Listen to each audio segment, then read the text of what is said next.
जय हिंद दोस्तों, स्वागत है हमारे YouTube चैनल पर। दोस्तों आज हम रेलवे सुरक्षा बल आरपीएफ परीक्षा 2019 का एक प्रैक्टिस सेट लेकर आए हैं। दोस्तों यह पेपर 3 फरवरी 2019 को सेकंड पाली में हुआ था। दोस्तों इसमें हम सामान्य अध्ययन के 50 महत्वपूर्ण प्रश्नों को डिस्कस करेंगे। दोस्तों आरपीएफ कांस्टेबल भर्ती परीक्षा में कुल 120 प्रश्न पूछे जाते हैं, जिसमें 50 प्रश्न सामान्य अध्ययन के, 35 प्रश्न रीजनिंग के और 35 प्रश्न मैथ के पूछे जाते हैं।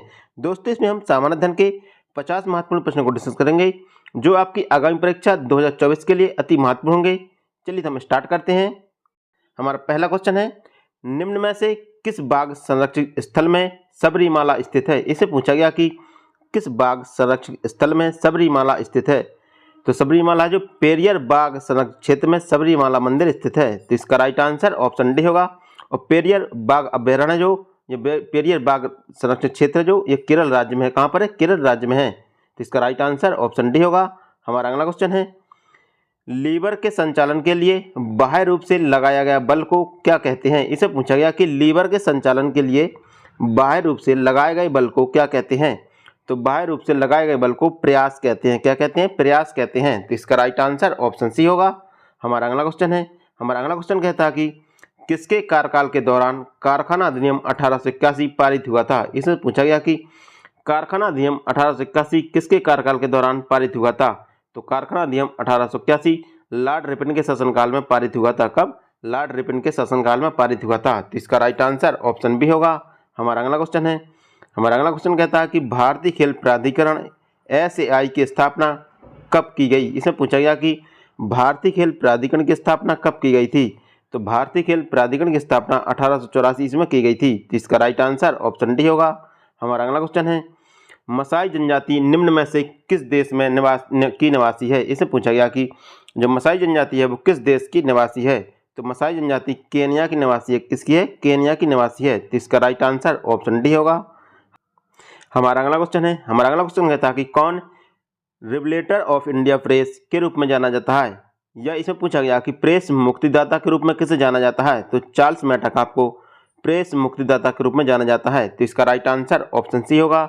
हमारा अगला क्वेश्चन है, रावलकेला इस्पात संयंत्र कहाँ स्थित है? इसे पूछा गया कि रावलकेला इस्पात संयंत्र कहाँ पर स्थित है?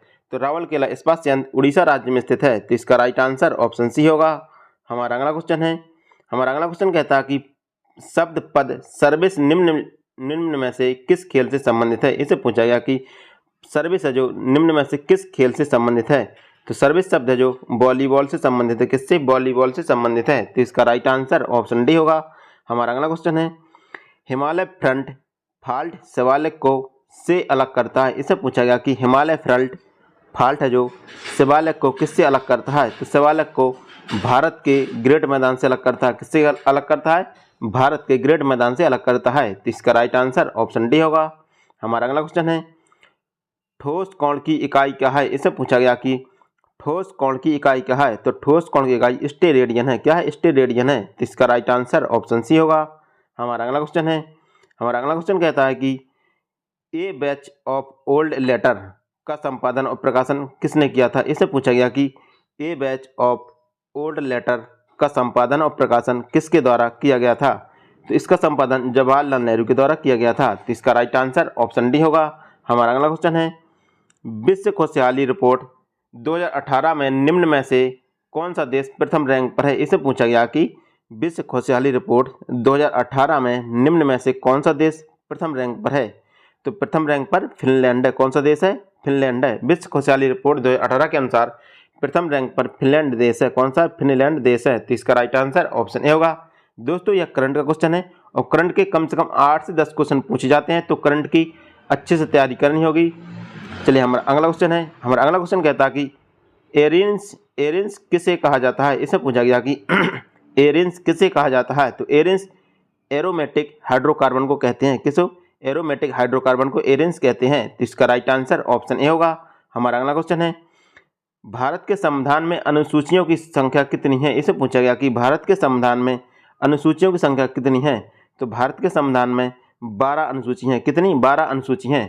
तो इसका राइट आंसर ऑप्शन बी होगा। दोस्तों वर्तमान में भारत के संविधान में 12 अनुसूची हैं, लेकिन संविधान की स्थापना के समय भारत के संविधान में कुल 8 अनुसूची थी। कितनी? 8 अनुसूची थी और वर्तमान में 12 अनुसूची हैं।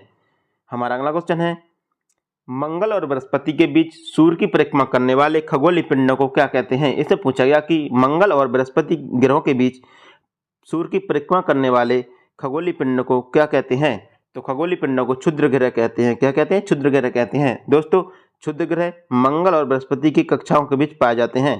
तो इसका राइट आंसर ऑप्शन बी होगा। हमारा अगला क्वेश्चन है, के.सी. वेयर के अनुसार भारत का संविधान है। इसे पूछा गया के.सी. वेयर के अनुसार भारत का संविधान कैसा है। तो के.सी. वेयर के अनुसार भारत का संविधान एक अर्ध संघीय संविधान है। कैसा? एक अर्ध संघीय संविधान है। तो इसका राइट आंसर ऑप्शन ए होगा। हमारा अगला क्वेश्चन है, राजीव गांधी खेल रत्न पुरस्कार के अंतर्गत किसी खिलाड़ी द्वारा उत्कृष्ट प्रदर्शन किए जाने पर पुरस्कार के रूप में रुपए दिए जाते हैं। इसे पूछा गया कि राजीव गांधी खेल रत्न पुरस्कार के अंतर्गत किसी खिलाड़ी के द्वारा उत्कृष्ट प्रदर्शन किए जाने पर पुरस्कार के रूप में कितने रुपए दिए जाते हैं। तो उसको 7.5 लाख रुपए दिए जाते हैं। कितने? 7.5 लाख रुपए दिए जाते हैं। तो इसका राइट आंसर ऑप्शन सी होगा। हमारा अगला क्वेश्चन है, हमारा अगला क्वेश्चन कहता है कि सरकार द्वारा किसानों के लिए उसकी फसल हेतु पूर्व घोषित कीमत को क्या कहते हैं। तो सरकार द्वारा किसानों के लिए उनकी फसल की पूर्व घोषित कीमत को क्या कहते हैं? न्यूनतम समर्थन मूल्य कहते हैं। क्या कहते हैं? न्यूनतम समर्थन मूल्य कहते हैं। तो इसका राइट आंसर ऑप्शन बी होगा। हमारा अगला क्वेश्चन है, तवा नदी जो कि नदी की सहायक नदी है पर तवा जलाशय स्थित है। इसे पूछा गया कि तवा नदी है वो किसकी सहायक नदी है। तो तवा नदी नर्मदा नदी की सहायक नदी है। तो इसका राइट आंसर ऑप्शन सी होगा। हमारा अगला क्वेश्चन है, निम्नलिखित में से किस जलाशय में एक समान भूर्ण उत्पत्ति और मूलभूत संरचनाएं होती हैं लेकिन इसके कार्य भिन्न होते हैं। इसे पूछा गया कि निम्न में से किस जीवाश्म में एक समान भूर्ण उत्पत्ति और मूलभूत संरचना होती है लेकिन इसके कार्य अलग अलग होते हैं। तो उसको सजात जीवाश्म कहते हैं। क्या कहते हैं? सजात जीवाश्म कहते हैं। तो इसका राइट आंसर ऑप्शन बी होगा। हमारा अगला क्वेश्चन है, द्वितीय एंग्लो मैसूर युद्ध किस समझौते के तहत समाप्त हुआ था। इसे पूछा गया कि द्वितीय एंग्लो मैसूर युद्ध जो किस समझौते के तहत समाप्त हुआ था। तो यह मंगलौर समझौते के तहत समाप्त हुआ था। किसके तहत? मंगलौर समझौते के तहत समाप्त हुआ था। तो इसका राइट आंसर ऑप्शन ए होगा। हमारा अगला क्वेश्चन है, संसद सदस्य स्थानीय क्षेत्र विकास योजना किस वर्ष प्रारंभ की गई थी। इसे पूछा गया कि संसद सदस्य स्थानीय क्षेत्र विकास योजना किस वर्ष प्रारंभ की गई थी। तो संसद सदस्य स्थानीय क्षेत्र विकास योजना 1993 में प्रारंभ की गई थी। कब? 1993 में प्रारंभ की गई थी। तो इसका राइट आंसर ऑप्शन बी होगा। हमारा अगला क्वेश्चन है, कुक जलमारुड यह स्टेट निम्न में से किस देश में स्थित है। इसे पूछा गया कुक जलमारुड या स्टेट किस देश में स्थित है। तो कुक जलमारुड है जो न्यूजीलैंड में स्थित है। कहाँ पर है? न्यूजीलैंड में स्थित है। तो इसका राइट आंसर ऑप्शन डी होगा। हमारा अगला क्वेश्चन है, निम्न में से किस संविधान संशोधन अधिनियम के द्वारा मतदान आयु को 21 वर्ष से घटाकर 18 वर्ष कर दिया था। इसे पूछा गया कि किस संविधान संशोधन के तहत मतदान की आयु 21 वर्ष से घटाकर 18 वर्ष कर दी गई थी। तो 61वां संविधान संशोधन के तहत मतदान की आयु 21 वर्ष से घटाकर 18 वर्ष कर दी गई थी। तो इसका राइट आंसर ऑप्शन डी होगा। हमारा अगला क्वेश्चन है, भारत के संविधान का संरचनात्मक भाग से लिया गया है। इसे पूछा गया कि भारत के संविधान का संरचनात्मक भाग से लिया गया है। तो कहाँ से लिया गया है? तो भारत के संविधान का संरचनात्मक भाग है जो भारत सरकार अधिनियम 1935 से लिया गया है। कहाँ से? भारत सरकार अधिनियम 1935 से लिया गया है। तो इसका राइट आंसर ऑप्शन बी होगा। हमारा अगला क्वेश्चन है, द्वितीय गोलमेज सम्मेलन कब आयोजित हुआ था। इसे पूछा गया कि द्वितीय गोलमेज सम्मेलन कब आयोजित हुआ था। तो द्वितीय गोलमेज सम्मेलन जो 1931 ईस्वी को आयोजित हुआ था। कब? 1931 को आयोजित हुआ था। तो इसका राइट आंसर ऑप्शन सी होगा। हमारा अगला क्वेश्चन है, हमारा अगला क्वेश्चन कहता है कि किस नोबल गैस को स्ट्रेजर गैस कहा जाता है। इसे पूछा गया किस नोबल गैस को स्ट्रेजर गैस कहा जाता है। तो जेनॉन को स्ट्रेजर गैस कहते हैं। किसको? जेनॉन को स्ट्रेजर गैस कहते हैं। तो इसका राइट आंसर ऑप्शन बी होगा। हमारा अगला क्वेश्चन है, भारत के संविधान का भाग 6 किससे संबंधित है। इसे पूछा गया कि भारत के संविधान का भाग 6 है जो किससे संबंधित है। तो भारत के संविधान का भाग 6 है जो राज्य सरकारों से संबंधित है। किससे? राज्य सरकारों से संबंधित है। तो इसका राइट आंसर ऑप्शन ए होगा। हमारा अगला क्वेश्चन है, युवा मामला और खेल कूद मंत्रालय के अंतर्गत स्वायत्तता निकाय NDTL का पूर्ण रूप क्या है। इसे पूछा गया कि NDTL का पूर्ण रूप क्या है। तो NDTL का पूर्ण रूप नेशनल डोप टेस्टिंग लेबोरेटरी है। क्या है? NDTL का पूर्ण रूप है नेशनल डोप टेस्टिंग लेबोरेटरी है। तो इसका राइट आंसर ऑप्शन ए होगा। हमारा अगला क्वेश्चन है, कलमकारी पेंटिंग का प्रारंभ किस राज्य में हुआ? इसे पूछा गया कि कलमकारी पेंटिंग का प्रारंभ किस राज्य में हुआ था?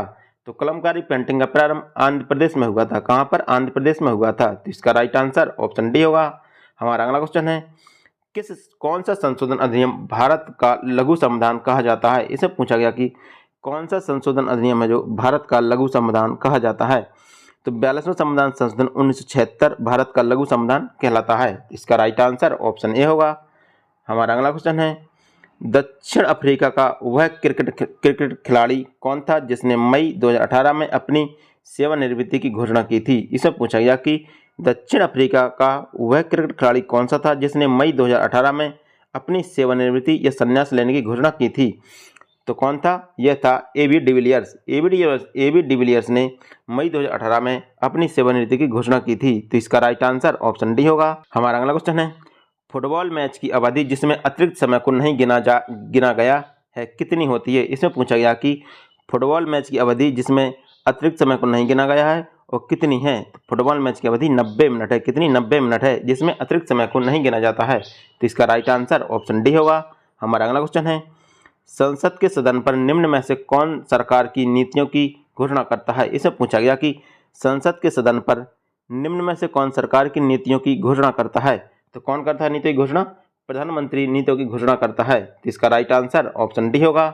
हमारा अगला क्वेश्चन है, सिख धर्म के अंतिम फिजिकल गुरु कौन थे? इसे पूछा गया सिख धर्म के अंतिम फिजिकल गुरु कौन थे? तो सिख धर्म के अंतिम गुरु गुरु गोविंद सिंह थे। कौन थे? गुरु गोविंद सिंह थे। तो इसका राइट आंसर ऑप्शन डी होगा। और गुरु गोविंद सिंह सिखों के 10वें गुरु थे। कौन थे? 10वें गुरु थे। तो इसका राइट आंसर क्या होगा? ऑप्शन डी होगा। हमारा अगला क्वेश्चन है, क्लोरोफ्लोरोकार्बन को भी कहते हैं। इसे पूछा गया कि क्लोरोफ्लोरोकार्बन या CFCS को क्या कहते हैं? तो क्लोरोफ्लोरोकार्बन को फ्रियोन्स कहते हैं। क्या कहते हैं? फ्रियोन्स गैस भी कहते हैं। तो इसका राइट आंसर ऑप्शन डी होगा। हमारा अगला क्वेश्चन है, ग्रामीण क्षेत्रों और छोटे कस्बों से स्वरोजगार अवसरों के निर्माण की ओर लक्षित निम्न में से कौन सा कार्यक्रम है? इसे पूछा गया कि ग्रामीण क्षेत्रों और छोटे कस्बों से स्वरोजगार अवसरों के निर्माण की ओर लक्षित निम्न में से कौन सा कार्यक्रम है? तो इसका कार्यक्रम है ग्रामीण रोजगार निर्माण कार्यक्रम, REGP। ये है जो ग्रामीण क्षेत्र से छोटे कस्बों और स्वरोजगार के अवसर प्रदान करता है। तो इसका राइट आंसर ऑप्शन ए होगा। हमारा अगला क्वेश्चन है, इसे पूछा गया कि निम्न में से कौन सा नाटक कालिदास ने लिखा? इसे पूछा गया कि कौन सा नाटक है जो कालिदास के द्वारा लिखा गया था? तो कालिदास के द्वारा लिखा गया नाटक है मालविकाग्निमित्रम। मालविकाग्निमित्रम है जो कालिदास के द्वारा लिखा गया नाटक है। तो इसका राइट आंसर ऑप्शन सी होगा। हमारा अगला क्वेश्चन है, निम्न में से कौन सा देश पहले फार्मोसा के नाम से भी जाना जाता था? इसे पूछा गया कि कौन सा देश पहले फार्मोसा के नाम से भी जाना जाता था? तो ताइवान देश है जो पहले फार्मोसा के नाम से जाना जाता था। तो इसका राइट आंसर ऑप्शन सी होगा। हमारा अगला क्वेश्चन है, हमारा अगला क्वेश्चन कहता है कि भारत का संविधान एक है। इसे पूछा गया कि भारत का संविधान एक कैसा संविधान है? तो भारत का संविधान एक सबसे लंबा लिखित संविधान है। कैसा? सबसे लंबा लिखित संविधान है। तो इसका राइट आंसर ऑप्शन बी होगा। हमारा अगला क्वेश्चन है, भारत के संविधान के सुलेखक किसे कहा जाता है? इसे पूछा गया कि भारत के संविधान के सुलेख किसे कहा जाता है? तो भारत के संविधान के सुलेख प्रेम बिहारी नारायण रायजादा को कहा जाता है। किसको? प्रेम बिहारी नारायण रायजादा को संविधान का सुलेखक कहा जाता है। तो इसका राइट आंसर ऑप्शन डी होगा। हमारा अगला क्वेश्चन है, महात्मा गांधी की अध्यक्षता में अंतर्राष्ट्रीय कांग्रेस का एकमात्र अधिवेशन कहाँ आयोजित किया गया था? इसे पूछा गया कि महात्मा गांधी की अध्यक्षता में भारतीय राष्ट्रीय कांग्रेस का एकमात्र अधिवेशन कहाँ आयोजित किया गया था? तो कहाँ पर? वह बेलगांव अधिवेशन था जहाँ पर महात्मा गांधी ने कांग्रेस की अध्यक्षता की थी। तो इसका राइट आंसर ऑप्शन डी होगा। हमारा अगला क्वेश्चन है, सापेक्ष गति में संपर्करत दो सतहों के बीच कार्यरत घर्षण बल को क्या कहते हैं? इसे पूछा गया कि सापेक्ष गति में संपर्करत दो सतहों के बीच कार्यरत घर्षण बल को क्या कहते हैं? क्या कहते हैं? गतिक घर्षण कहते हैं। तो इसका राइट आंसर ऑप्शन बी होगा। हमारा अगला क्वेश्चन है, हमारा अगला क्वेश्चन कहता है कि कौन सा अनुच्छेद पूरे देश में सभी नागरिकों के लिए एक समान सिविल कोड से संबंधित है? इसे पूछा गया कि कौन सा अनुच्छेद है जो सभी नागरिकों के लिए एक समान सिविल कोड से संबंधित है? तो अनुच्छेद 44 है जो सभी नागरिकों के लिए एक समान सिविल कोड से संबंधित है। तो इसका राइट आंसर ऑप्शन ए होगा। हमारा अगला क्वेश्चन है, बड़ी आंत के प्रथम भाग को क्या कहते हैं? इसे पूछा गया कि बड़ी आंत के प्रथम भाग को क्या कहते हैं? क्या कहते हैं? अंधनाल कहते हैं। क्या सीकम या अंधनाल कहते हैं। बड़ी आंत के प्रथम भाग को अंधनाल या सीकम कहते हैं। तो इसका राइट आंसर ऑप्शन बी होगा। हमारा अगला क्वेश्चन है, जहां वार्षिक वर्षा डॉट से अधिक होती है वहां उष्णकटिबंधीय सदाबहार वन होते हैं। इससे पूछा गया कि जहां पर वार्षिक वर्षा कितनी होती है, जहां वहां उष्णकटिबंधीय सदाबहार वन होते हैं। तो जहां वार्षिक वर्षा 200 सेंटीमीटर से अधिक होती है वहां पर उष्णकटिबंधीय सदाबहार वन पाए जाते हैं। कौन से उष्णकटिबंधीय सदाबहार वन पाए जाते हैं। तो इसका राइट आंसर ऑप्शन डी होगा।